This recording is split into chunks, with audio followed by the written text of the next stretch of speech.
De sentarse, amados hermanos.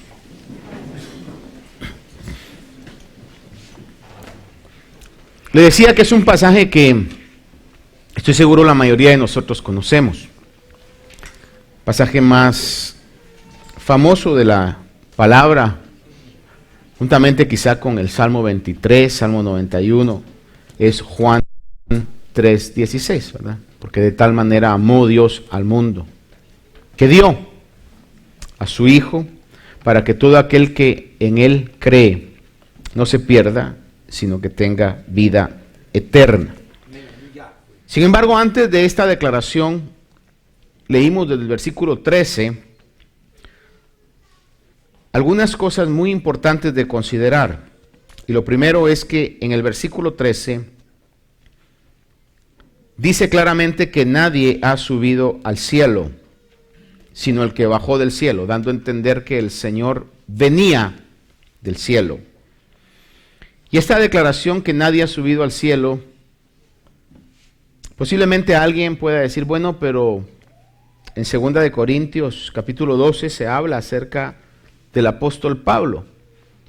Y literalmente dice del versículo 1 al 4 esto, el apóstol Pablo hablando, dice: el gloriarse es necesario, aunque no es provechoso. Pasaré entonces a las visiones y revelaciones del Señor. Y dice Pablo: conozco a un hombre en Cristo que hace 14 años, y pone, quizás su Biblia diga entre paréntesis, no sé si en el cuerpo, no sé si fuera del cuerpo, Dios lo sabe. En otras palabras, la experiencia fue tan impactante para Pablo que él tuvo la experiencia, pero no sabía si es que fue en el cuerpo o fue una experiencia netamente espiritual.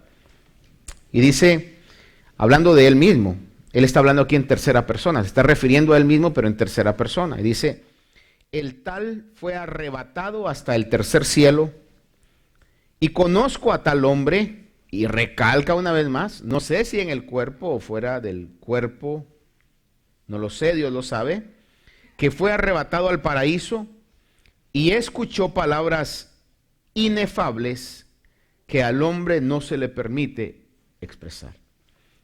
La experiencia, que es única en la Escritura, fue tan impactante para Pablo que lo dejó con una gran interrogante. Bueno, ¿realmente fui literalmente o fue una experiencia espiritual? Y lo que vio, podemos notar dos cosas de este versículo, es que Pablo no sabía que si era en el cuerpo o era fuera del cuerpo, y la segunda cosa es que las palabras que él escuchó no se le permitieron expresar. No sé si fue porque no había manera de poder trasladarlas al lenguaje humano, o no sé si fue porque le dijeron, Pablo, lo que viste, no lo digas. No lo dice el texto, no vamos a estar haciendo ideas de lo que no estamos seguros. El punto es que la palabra dice claramente que eso fue lo que Pablo pasó.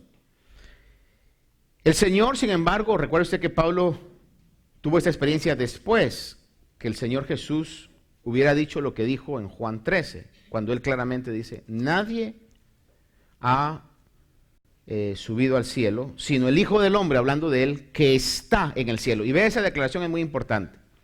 Jesús dijo eso estando en la tierra.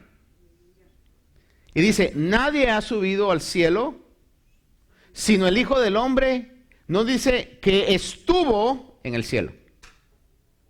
Si usted lee en su Biblia, dice, sino el Hijo del Hombre que está en el cielo. Alguien podría decir, ¿cómo es eso? ¿Está en la tierra o está en el cielo? Ahí estaba dando él algunas indicaciones o indicios, perdón, de su divinidad, de la omnipresencia que solamente Dios tiene. Estando él acá, dice el Hijo del Hombre que está en el cielo. Versículo 14 dice, y como Moisés levantó la serpiente en el desierto, así es necesario que sea levantado el Hijo del Hombre. Si usted conoce la historia, es que hubo una plaga de serpientes que comenzaron a morder al pueblo de Israel por su desobediencia y comenzaron a morir. Y entonces cuando ellos claman y le dicen a Moisés, intercede por nosotros, que Dios haga algo, la indicación del Señor fue que hicieran una serpiente de bronce, que la pusieran en una asta, una especie de madero o de cruz, si usted quisiera. Y todo aquel que volteara a ver, ni siquiera tenía que pedir algo, simplemente que volteara a ver a la serpiente, iba a ser sano, era el antídoto del veneno de esas serpientes. Estoy seguro que algunos quizás no creyeron. No lo dice la Biblia, pero es algo que yo personalmente pienso. Quizás porque siempre hay incrédulos. Alguno debe haber dicho, ¿cómo va a ser eso? ¿Verdad? Si eso no puede trabajar de esa manera. Y posiblemente algunos, por su incredulidad, pagaron con su vida. Sin embargo, aquellos que comenzaron a creer y veían a la serpiente, porque creían a la palabra que Moisés les había dicho que venía de parte de Dios, sanaban. Y el Señor utiliza ese ejemplo para decir que de la misma manera como la serpiente había sido levantado en el desierto, y aquellos que querían ser sanos de ese efecto del veneno, entiéndase veneno como el pecado, tenían que ver a la cruz de Cristo. Tenían que ver al Hijo de Dios, que igual que la serpiente había sido levantado, aquellos que lo vieran con fe, también iban a ser sanos del pecado, del veneno del pecado. La serpiente de bronce era un símbolo de sanidad, era un símbolo de salvación a quien ejerce fe, a quien ve con fe. Versículo 15 habla y dice, para que todo aquel que cree tenga en él vida eterna. Tener fe en el sacrificio de Jesucristo como pago de nuestro pecado. Le repito esto, tener fe en el sacrificio de Jesucristo como pago de nuestro pecado nos da la vida eterna.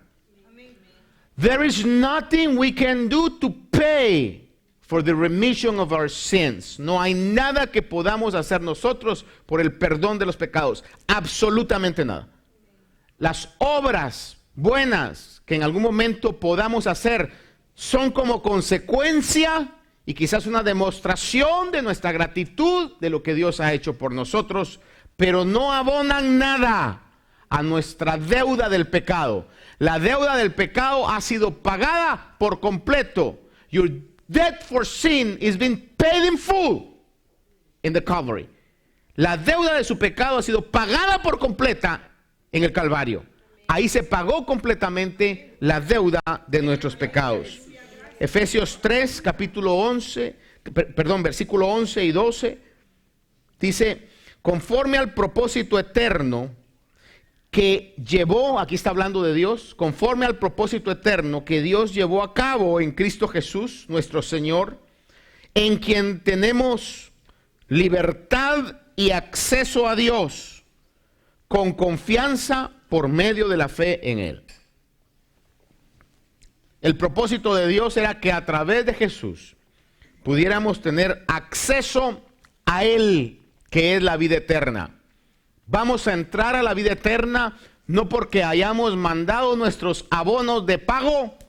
El pago se pagó por completo en el sacrificio de Cristo en la cruz del Calvario. Muy importante que no nos olvidemos que eso es el centro del Evangelio. Que no querramos añadir nada a eso. Al estar seguros de que el pago total fue pagado en la cruz, estamos honrando cada día el sacrificio de Cristo. Versículo 16 es el versículo que todos nosotros sabemos. Dice que de tal manera amó Dios al mundo.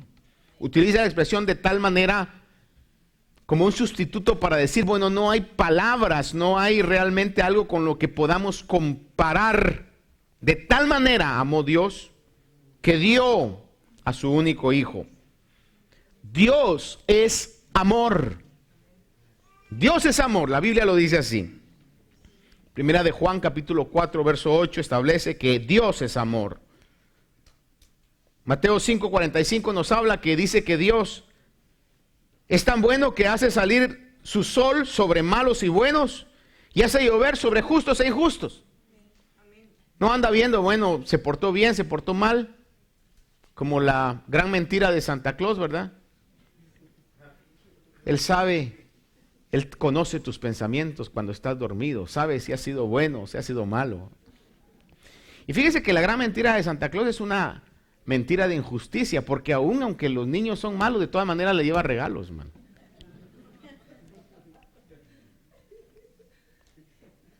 El Señor dice, Dios es bueno, dice que hace salir el sol y derrama su lluvia sobre justos e injustos. El Señor Jesús manifestó la esencia de lo que era ese Dios bueno.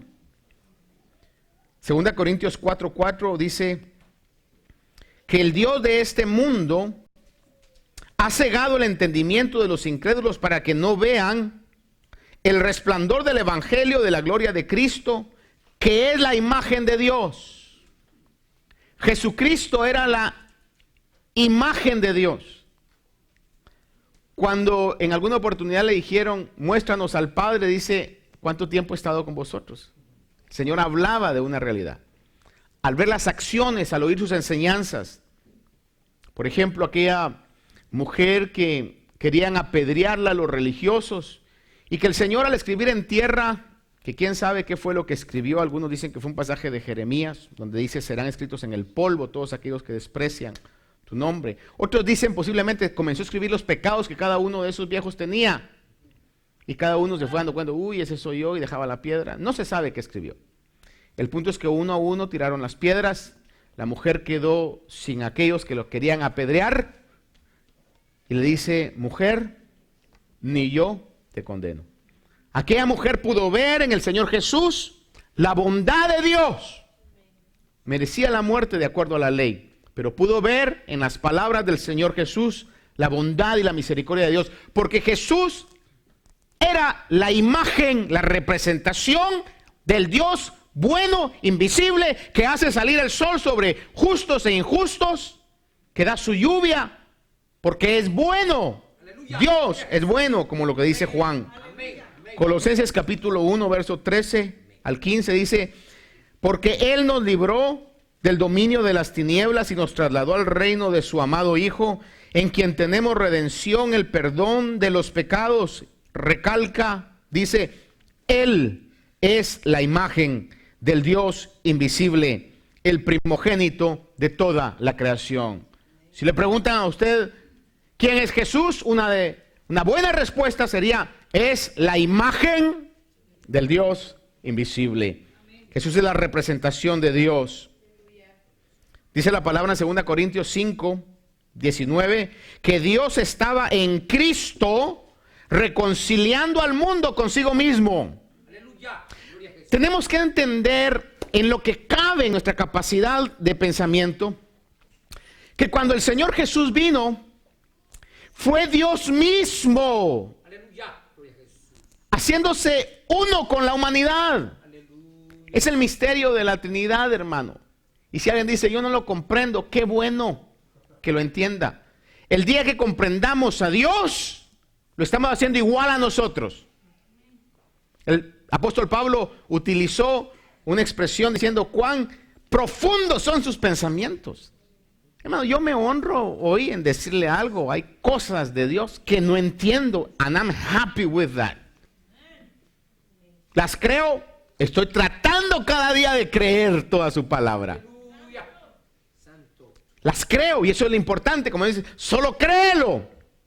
¿O usted cree que Moisés entendió qué era lo que pasaba cuando tiró la vara y se convirtió en serpiente? ¿Cree usted que Moisés entendió cuando extendía la vara y surgían las 10 plagas que libraron al pueblo de Israel? ¿Cree usted que Moisés entendió que al poner una vara se abrió el mar? No. El hombre llegó quizás ya a darse cuenta, no, pues ya a mí lo que menos me interesa es entender. Lo que me conviene es creer y obedecer. El justo, dice la palabra, por su fe vivirá. Y aquí cuando está hablando era Dios mismo encarnándose, hermano, a través de Jesucristo, hermano, mostrando que quería reconciliar al mundo consigo mismo. Dice en Corintios 5:19, Dios estaba en Cristo reconciliando al mundo consigo mismo. Por eso le digo de que cuando el Señor viene y dice, nadie ha subido al cielo, sino el Hijo del Hombre que está en el cielo. Y Él estaba acá, estaba hablando acerca de esa unidad, de esa sinergia que tenía el Padre, el Hijo y el Espíritu Santo. Y mire que Él ha depositado su Espíritu dentro de nosotros. Y dice la palabra en Pedro que nos ha hecho parte de su divinidad. Qué privilegio más hermoso. Pastor, eso no lo entiendo. Don't worry about it. Don't worry if you don't understand the things. Just believe and obey and you'll be happy for eternity. Romanos 5:8 dice, pero Dios demuestra su amor para con nosotros en que siendo, ¿qué? Buena gente. En que siendo aún pecadores. Dice, Cristo murió por nosotros. ¿El amor de quién? El amor de Dios se manifestó en la muerte de Cristo. ¿Por qué? Porque son unos. La muerte de Cristo es la expresión máxima del amor de Dios al mundo. Le repito esa frase. La muerte de Cristo es la expresión máxima del amor de Dios al mundo. Aquellos que son padres que tienen hijos. Le pregunto, ¿daría usted a su hijo para que sacaran de la cárcel a un malhechor? Metan a mi hijo a la cárcel y que el Señor vuelva a su familia. Metan a mi hija a la cárcel y que la señora salga para seguir haciendo sus fechorías, pues eso es asunto ya de ella, pero metan a mi hijo porque yo siento un cariño por la señora, siento un cariño por el Señor. Vaya, deje, quizás no sea por un señor, una señora, por un niño, pues. ¿Daría usted la vida de su hijo para salvar la vida de otro niño? Yo sé que usted es una muy buena persona, pero a ese punto no llega. Diría, pues lo lamento. Y no quiero comparar su vida como aquello que le pasó al gran dilema de Salomón, ¿verdad? Cuando lo hicieron rey. Que dos mujeres tuvieron niños y una se durmió, tenía sueño pesado, como muchos. Que les puede pasar un tren encima y no, ¿verdad? Esa señora sí tenía un sueño, pero de aquellos envidiables, ¿verdad? Se dormía y se dormía, hermano. Se durmió, asfixió a su bebé. Y entonces en la noche, cuando se dio cuenta de que estaba muerto, le cambia el niño a la otra. Hermanos, y ¿sabe la historia? No se la voy a decir. Que llegan con Salomón y fue una de las primeras pruebas acerca si Dios estaba con él. Y la sabiduría de Dios en Salomón dice, tráigame una espada. Vamos a partir al niño vivo en dos para que las dos señoras se vayan contentas. Si la verdadera madre grita y dice, no, aunque no sea para mí, pero que no lo mate. ¿Por qué? Porque atesoraba la vida de su hijo. Y el Señor nuestro Dios, que es amor, que hace salir el sol sobre justos e injustos, dio la vida de su hijo, en que siendo aún pecadores. ¿Se imagina la cólera de esta mujer de decir, esta vieja me está ganando? Yo no sé qué pasaría en la mente de esa mujer cuando Salomón pidió la espada y dijo, a mí no me vengan con tanto asunto, vamos a ver, vamos a cortar a este niño. ¿Qué pasaría por la mentalidad de la mamá de haber dicho, ella sabe que está mintiendo, ella sabe que no es un niño, pero esos sentimientos, hermano, porque dijo, es una mala madre quizá, dijo. Y el Señor, hermano, a nosotros, siendo pecadores, nos amó y dio la vida de su hijo. Porque no me diga usted que llegó al evangelio porque usted quiso. Hermano, esa es una de las cosas que a veces yo escucho y digo, Señor, sácala del engaño, ¿verdad? Cuando yo quise, fíjese que yo me di cuenta. Eso no nació de usted, fue el Espíritu de Dios que hizo algo dentro de usted. Y a eso lo quiero llevar esta mañana, hermano. Algo que en el maravilloso trabajo del Espíritu hace para nosotros que nos consideremos realmente lo que éramos. Dios revela su carácter demostrando que es amor. Pero en ese pasaje de Juan 3:16, si usted lee todo el verso, todo el párrafo, es el pasaje más maravilloso del amor de Dios. Sin embargo, cuando sigue leyendo los versículos siguientes, podemos ver también que habla acerca del juicio de Dios. Todo aquel que cree es salvo, pero el que no cree, ¿qué dice la Biblia? ¿Qué dice la Biblia? El que no cree, ¿qué? Entra un second chance. Si no crees hoy, entonces sabes que quizás en el purgatorio vas a creer. That's a big lie of the Catholic Church. Es una gran mentira de la Iglesia Católica.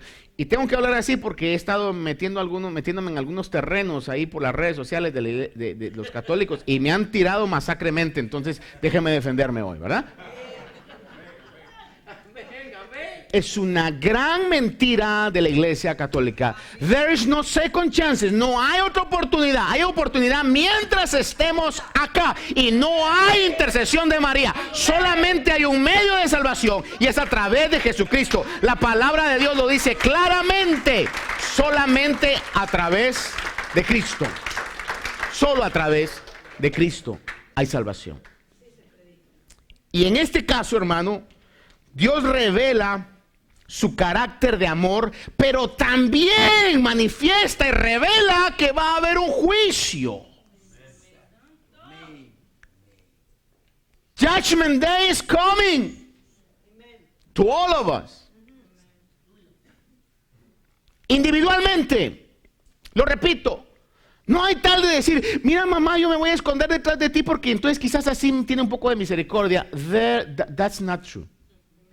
It's not going to happen that way. Todos vamos a dar cuenta de nuestras propias acciones. Y vamos a ser juzgados. Si creímos en Jesús, óigame, si vimos con fe el madero, como aquellos que eran picados por la serpiente, miraban la serpiente. Si vimos con fe, porque reconocimos que estábamos contaminados con el veneno del pecado, dice la Biblia, seremos salvos. Pastor, but I don't deserve that. Me neither. No one here deserves that mercy. Nadie aquí merece ese amor. Pero honramos el sacrificio de Cristo diciendo, pero vemos con fe y el pago total de nuestro pecado e iniquidad es pagado en esa cruz. Y al creer porque necesitaba ser salvo, Dios demuestra su misericordia y nos salva siendo yo pecador. Por eso es que cuando leemos Juan 3:16, tenemos que leer también los versículos siguientes donde claramente dice que va a haber un juicio. ¿Es injusto Dios? De ninguna manera. La palabra de Dios dice en Salmo 7, 11 y 12, Dios es juez justo y un Dios que se indigna cada día contra el impío. Mire esto, Él se indigna contra el impío. Pero dice el Salmo, y si el impío no se arrepiente, Él afilará su espada, tensado y preparado está su arco. Pero dice, si el impío no se arrepiente, dando a entender que si hay arrepentimiento, hay salvación. Si una ciudad, según los que estudian las costumbres, dicen que era sumamente pecadora, y la Biblia también lo dice, era la ciudad de Nínive. Cuando Jonás es enviado a Nínive a predicar, que usted sabe que llegó después de su desobediencia a la fuerza, pero al fin de cuentas a predicar, y predicó, hermano, que camino a 3 días, pues podía recorrerse la ciudad y predica el mensaje, un mensaje corto, de aquí a 40 días Nínive será destruida. La ciudad reflexiona y se arrepiente. Se ponen en ayuno. Valga la redundancia, les recuerdo, el día domingo hay ayuno. Y como decía mi esposa, mire, venga en ayuno si puede, ¿verdad? Pero si no, de todas maneras, venga a la iglesia, pues, ¿verdad? No diga usted, ay, qué bueno que dijeron que hay que venir en ayuno, como yo no voy a ayunar, entonces no voy a venir. No, venga. Ya si se va a quedar, pues, quédese, si lo puede hacer, qué bueno. Le recuerdo, el ayuno no es aguantar hambre, sino que es poder, hermano, humillarnos delante de Dios, privarnos de esos deleites y buscar a Dios. Y le aseguro que Dios va a manifestar su palabra que dice que no solo de pan vivirá el hombre. La ciudad de Nínive se arrepiente, se pone en ayuno hombres, mujeres, niños, animales, todos, hermano.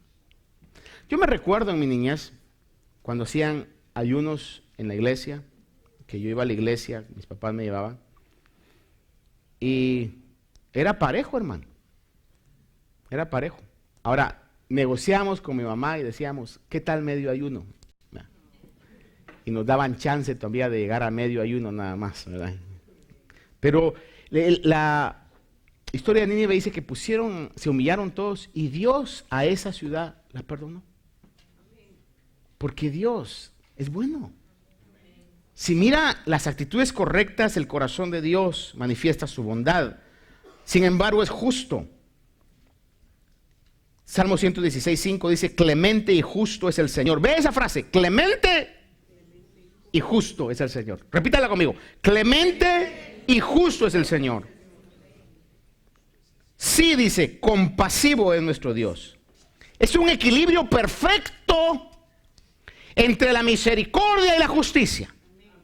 Alguien dijo, eso no es posible, o sea, es misericordioso o sea, es justo. No, Dios es las dos cosas, es misericordioso, pero también justo. Lo que sucede es que muchas veces nos hemos acostumbrado tanto a la misericordia de Dios, que cuando nos llega el pago de la justicia, decimos, Señor, ¿qué pasó? ¿Te olvidaste de mí? No, Dios es misericordioso, pero también es justo. A veces llegan cosas que ya dice el Señor, no, es que ya es justo que me saque la vara con este.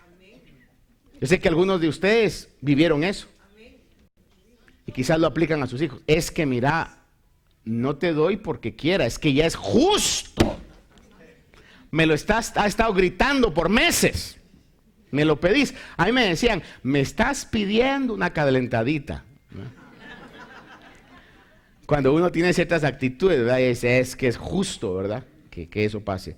Y nuestro Dios dice que es equilibrado perfectamente, tiene un equilibrio perfecto entre la misericordia y la justicia. Salmo 145:17 dice, justo es el Señor en todos sus caminos y bondadoso, o sea, misericordioso en todos sus hechos. Una vez más, un equilibrio perfecto entre la misericordia y la justicia, en la justicia y la misericordia, un equilibrio perfecto. Ese es Dios. Romanos capítulo 2, del verso 4 al 6, le leo, dice el apóstol Pablo, o tienes en poco en este pensamiento que Pablo está hablando de cómo el hombre piensa, dice en Romanos 2, o tienes en poco las riquezas de su bondad, tolerancia y paciencia, ignorando que la bondad de Dios te guía al arrepentimiento. Vea esto, la bondad de Dios te guía al arrepentimiento. ¿Por qué Dios es bueno? Porque quiere guiarnos al arrepentimiento. Porque nos está diciendo, mira, te estoy demostrando que te conviene estar bien conmigo. ¡Aleluya! Te estoy dando a conocer que no vas a tener mejor vida, sino una vida agradándome. Dice, mas por causa de tu terquedad y de tu corazón no arrepentido, estás acumulando ira para ti en el día de la ira y de la revelación del justo juicio de Dios. No solamente ira para el día del juicio de Dios, no, Señor, dice ira para el día del justo juicio de Dios. ¿Por qué? Porque misericordioso y justo es el Señor. Cada vez que viene un juicio de Dios, es un juicio impartido con justicia. No porque Dios sea malo, porque la Biblia dice que Dios es bueno. ¿Cuántos dicen amén a eso? Dice que el cual pagará a cada uno conforme a sus obras. Ahora, versículo 18 al 21 de Juan, para irle concluyendo esto, vamos a leer una vez más, dice Juan 3, 18, el que cree en él, hablando de Jesús, no es condenado. Pero el que no cree ya ha sido condenado, porque no ha creído en el nombre del unigénito Hijo de Dios. Y este es el juicio, que la luz vino al mundo y los hombres amaron más las tinieblas que la luz, pues sus acciones eran malas. Porque todo el que hace lo malo odia la luz y no viene a la luz para que sus acciones sean expuestas. Pero el que practica la verdad viene a la luz para que sus acciones sean manifestadas, que han sido hechas en Dios. Le ruego un momento más de su atención sobre esto. Una característica del genuino arrepentimiento, repito esto, una característica del genuino arrepentimiento, porque usted sabe que arrepentimiento es cambio de actitud, es un cambio notable. Usted va para allá y se arrepiente y toma otra ruta. Es un cambio de accionar. Una característica del genuino arrepentimiento espiritual hacia Dios es el desprecio a las tinieblas. Es una característica del genuino arrepentimiento. Es decir, desprecio a las cosas terrenales, a las cosas pecaminosas. Cuando le digo desprecio a las cosas terrenales o pecaminosas, podría decirle, es desprecio al engaño del pecado. Le pregunto algo aquí, si me quiere contestar, bueno, si no, pues, ni modo. ¿Cuántos de aquí hemos sido engañados por el pecado en alguna oportunidad? Amén. Levanten la mano. Que le presentó algo muy lindo. Le pregunto, ¿lo que el pecado le presentó se lo cumplió? Le dijo, mira, los deleites estos van a ser para toda la vida, deleites eternos. Voy a honrar tu vida si pecas de esta manera. ¿Verdad que nos engañó el pecado? ¿Verdad? Nos engaña el pecado. La palabra habla del engaño del pecado. Y entonces cuando uno obviamente ya ha sufrido las consecuencias, desprecia eso. Es como, permítame la ilustración, hermano, pero yo sé que muchos de aquí alguna vez nos hemos intoxicado con algún tipo de comida. Pregunto una vez más, ¿cuántos alguna vez se han intoxicado con un tipo de comida? Amén. No que se haya muerto, ¿va? Porque no estaría aquí hoy, pero usted sabe que es una intoxicación, ¿verdad? Lo que le llaman food poisoning. Qué bonito estar así, ¿verdad?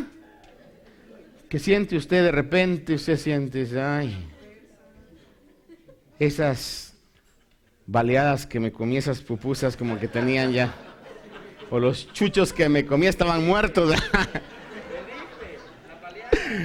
Y usted comienza a sentir, hermano, que para aquellos que experimentaron esa desagradable experiencia de la cama voladora, ¿cuántos saben de qué estoy hablando cuando digo la cama voladora? Levanten la mano, la cama voladora. Como tres nada más sinceros los demás. No sé qué es una cama voladora. La cama voladora era una reacción que nos dio en alguna oportunidad cuando nos pasamos de copas. Hoy se está acordando el hermano Oscar, ¿verdad? Sí. Y lo peor que le puede pasar es uno es acostarse, porque uno se acuesta y comienza a sentir que todo le comienza a dar vueltas, hermano. Y decían ahí, entre los amigos, decían, mira, pero la clave es que pongas el pie, porque cuando pones el pie se para. Yo me recuerdo que de la fricción, hermano, cuando uno le agarraba, uno le hacía así, yo le hacía así, ponía el otro pie, hermano, las dos, no se me paraba esa cosa, hermano, era terrible. Y cuando uno sufre eso, y aquellas reacciones horribles, de pasar una noche, no se lo voy a explicar porque no quiero ser asqueroso. Usted dice, y oye expresiones como, nunca más en la vida. Palabra de hombre, lo juro por mi santa madre, nunca más en la vida yo vuelvo a tomarme un trago, dice. Pasan 8 días. Y se le olvida lo que pasó. Pero volviendo al food poisoning. Unos días atrás yo tuve eso, no sé qué fue, no sé qué comí, hermano, no sé qué fue, pero fue cabalmente un lunes, hermano, y me fui a esos centros, al urgent care en la mañana, ¿va? Por eso. Pero mire, ese día y toda esa semana, cuando yo me recordaba de cierta comida, solo de recordarme, no llegaba a eso, pero decía, no. Bajé como 3 libras, hermano, esa semana. Solo de pensar eso, hermano. Cuando uno ha sufrido las consecuencias del pecado, mira qué bonito se pone delante de Dios. Bien obediente. Sí, porque todavía tiene la cicatriz, todavía tiene roja la espalda de los latigazos que el pecado le ha dado. Todavía está sangrando y uno se pone bien obediente, hermano. ¿Verdad? Por eso, de las consecuencias del pecado. Y uno aborrece en ese momento a lo menos el pecado. Aborrece el pecado, porque se acuerda. Que es una actitud que deberíamos tener todo el tiempo. Aborrecer lo pecaminoso. Despreciar la vanidad del mundo, la vaciez del mundo. Porque le cuento algo. El mundo es vacío, hermano. El mundo es vano. Le voy a leer lo que dice en 1 Juan 2, 16, 17. Dice, porque todo lo que hay en el mundo, 1 Juan 2, 16, todo lo que hay en el mundo, la pasión de la carne, la pasión de los ojos y la arrogancia de la vida, no proviene del Padre, sino del mundo. Y el mundo pasa y también sus pasiones. Oiga esto, el mundo pasa y también sus pasiones. Decía un famoso escritor, creo que era cubano, que decía, juventud divino tesoro, ¿verdad? Te vas para no volver. ¿Cuántos quisiéramos que hubiera dicho lo distinto? Te quedas para siempre estar. A ver, una vez más, hoy es la mañana de preguntas. ¿A cuántos se nos ha ido rápido la juventud? Levanten la mano aquellos que digan. Ni me di cuenta dónde se fue, ni me di cuenta cómo se fue, pero se fue. Para los niños o para los chavos, y ¿sabe cuál es el error que uno tiene? Cuando está chiquito quiere ser viejo, hermano, quiere crecer. Qué pensamiento más contrario, ¿verdad? Pero todo es vanidad en la vida, todo es vanidad, hermano. Dice la palabra del Señor. Y debo de leerle, por favor permítame, no lo voy a leer conmigo porque no quiero, pero debo de leerle lo que dice Eclesiastés capítulo 2, del 1 al 11. Quiero leérselo. No en la versión de las Américas, sino en la versión lenguaje actual. Quiero leérselo y póngame atención en esto. Eclesiastés 2, del 1 al 11, dice. Salomón hablando, no era un iletrado, no era una persona ignorante, el hombre más sabio después del Señor Jesús que caminó en la tierra. Salomón habla en Eclesiastés capítulo 2, versículo 1 al 11, en la versión lenguaje actual. Dice, entonces decidí ver qué de bueno ofrecen los placeres, pero tampoco a esto le encontré sentido. Y concluí que las diversiones son una locura y que los placeres no sirven para nada. Hice luego la prueba de beber mucho vino y de comer las más grandes tonterías, de cometer las más grandes tonterías, dice. Quería ver qué de bueno le encuentra la gente a sus pocos años de vida en este mundo. Pero hice esto sabiendo lo que hacía. Nunca perdí el control de la situación. Pero todo lo hice en grande. Construí mis propias casas, planté mis propios viñedos, cultivé mis propios jardines y en mis huertos planté toda clase de árboles frutales. También mandé construir represas de agua para regar los árboles que allí crecían. Llegué a tener muchos esclavos y esclavas. Y también tuve más vacas y ovejas que todos los que reinaron en Jerusalén antes que yo. Llegué a tener montones de oro y plata y me quedé con las riquezas de otros reyes y de otras naciones. Tuve a mi servicio hombres y mujeres que cantaban para mí y gocé de todos los placeres humanos, pues tuve muchas mujeres. Y sí que tuvo unas cuantas, ¿verdad? Dice, tuve muchas mujeres. Entre los que reinaron en Jerusalén antes que yo, nunca nadie fue tan importante ni tan sabio. Hice todo lo que quise, todo lo que se me ocurrió. Disfruté plenamente de todos mis trabajos, pues bien ganado me lo tenía. Luego me puse a pensar en todo lo que había hecho y en todo el trabajo que me había costado hacerlo. Y me di cuenta, mire cómo termina, y me di cuenta que nada de eso tenía sentido. Todo había sido como querer atrapar el viento. Lo más cercano que yo puedo ver a querer atrapar el viento, que no he visto a ninguna persona, que está como aquel chiste, ¿verdad? Que me estaba contando un día mi esposa, porque no me cuenta muchos, pero a veces cuando me cuenta son buenos, ¿verdad? Que dice que estaba en un manicomio, hermano, y estaban dos internados de manicomio, ¿verdad? Y entonces uno le andaba con una lámpara y le dice, ¿y para qué te sirve esta lámpara? Esta lámpara es buenísima, dice, cuando yo la pongo así, dice, hago que las cosas suban, dice, ¿verdad? De veras, le dice, mira, ¿querés probar? Te puedo sacar del manicomio, le dice. Te pones encima de la lámpara, la hago así y saltar la cerca, le dice, el muro que está ahí. Le dice, no. ¿Y por qué no si te estoy dando tu libertad? ¿Qué tal que cuando voy arriba me apagas la lámpara? Le dice.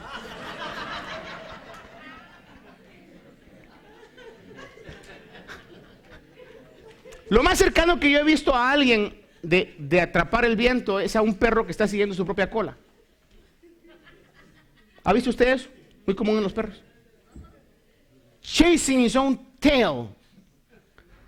A veces tiene la cola grande, a veces se la agarra, ¿verdad? Y pues se la suelta inmediatamente porque le duele.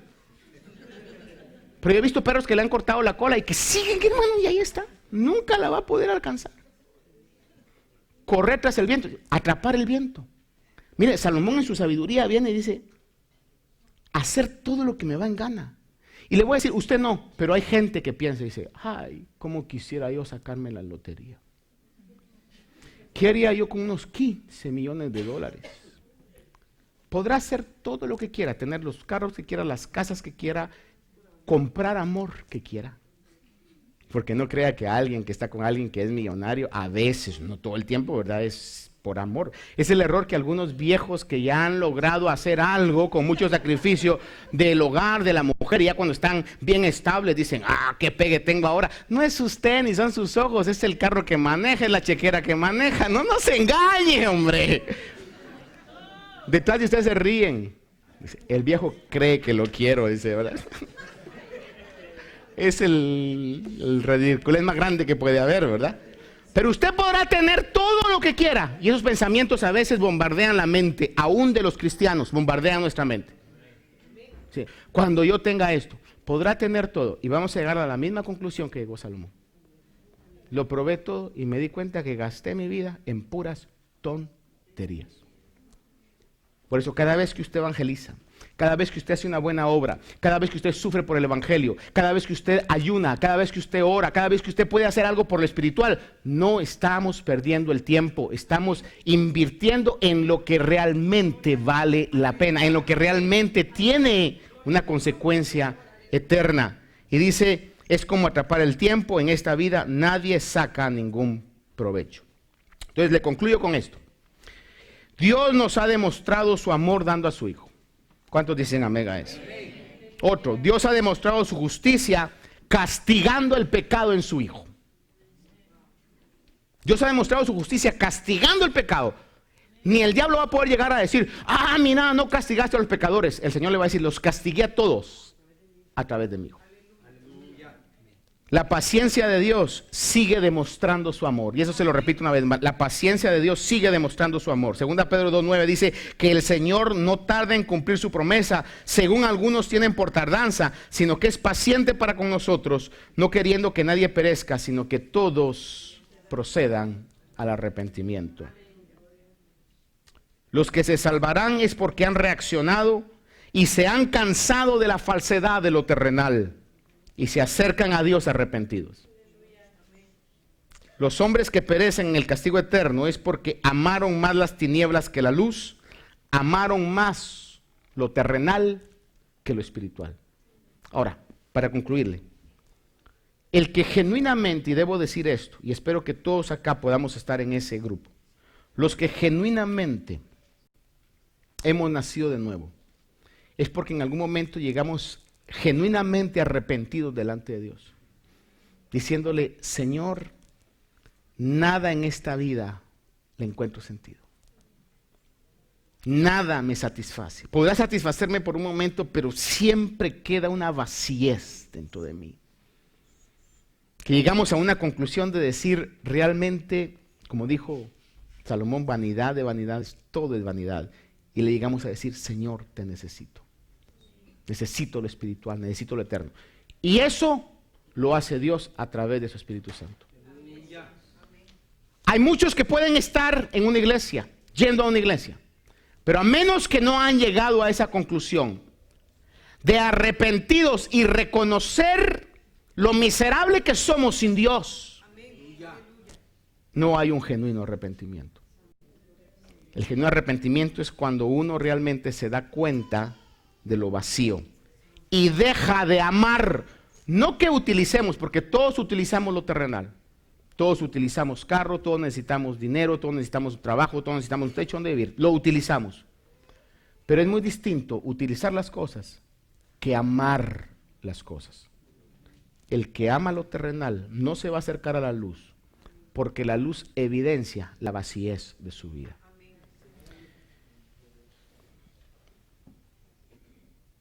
El Señor Jesús, cuando estuvo predicando, dice que muchos creyeron en Él, pero sin embargo no le confesaban, porque amaban más las cosas terrenales. El apóstol Pablo, en el libro de Hechos, capítulo 24, está delante de un gobernador y le comienza a hablar al gobernador del Evangelio, pero lo que el gobernador realmente quería, llamado Félix, este gobernador, era que Pablo le diera dinero, porque amaba más lo terrenal que las cosas espirituales. Bienaventurado usted, óigame bien esto, bienaventurado usted si ama lo espiritual. Bienaventurado usted si ha llegado a ver su miseria y por medio de esa miseria ha visto la cruz del Calvario y le ha dicho, Señor, te necesito que me salves. Bienaventurado usted. Va a llegar al cielo y cuando llegue al cielo va a tener que someter toda la gloria y toda la honra al sacrificio del Hijo de Dios, que pagó por completo el precio de nuestro pecado y que nos ha salvado, y va a poder decir, juntamente como decía David, compasivo y justo, misericordioso y justo es el Señor. Amén y amén. Padre bueno, te damos gracias esta mañana, Señor, porque tú has sido misericordioso con nosotros.